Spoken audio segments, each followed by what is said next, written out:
Happy Sunday morning. I hope you had a great Christmas. And I got a couple of gifts for Christmas that really pleased me. One of them is this shirt. My favorite people call me Mimi. And the other is a family picture wall behind me. And I'm going to actually just kind of move the phone a little bit so that you can see what that picture wall looks like. And some of these pictures are just hanging by painter's tape at the moment. They don't have their frames just yet, but we're in the midst of getting that done.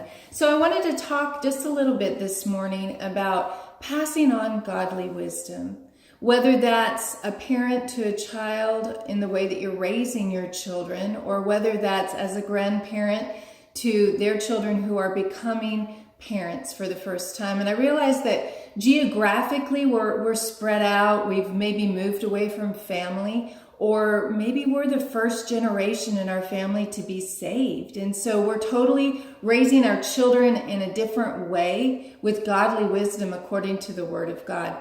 So I encourage you, this is just a special few weeks that we'll spend together, and I'm going to call them Coffee with Mimi.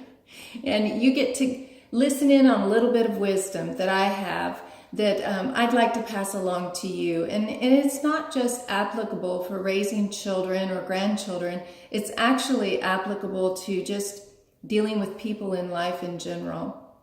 So the first principle that we can talk about today is to be the greatest influence.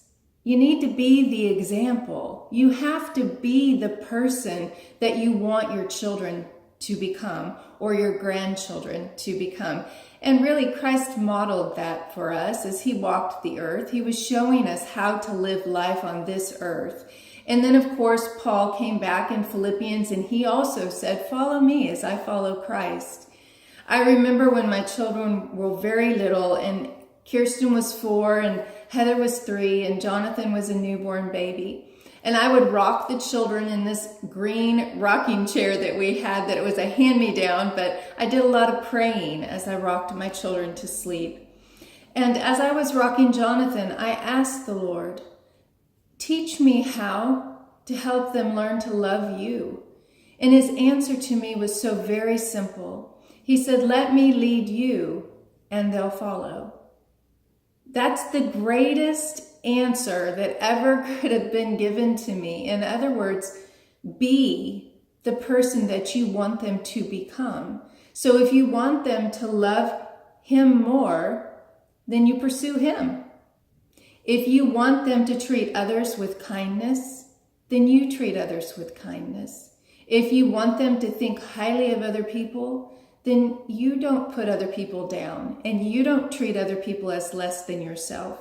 So we are to be the people that we want our children to be. We are their greatest example, and that's how we influence our children, our grandchildren, and really everybody around us more than in any other way. It's not as much what comes out of your mouth, although we do instruct, not as much about that as it is about just walk it out in front of them.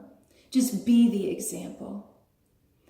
We'll find that when we live a congruent life, that what we believe is what we're actually walking out, and what we're actually walking out is what we actually believe.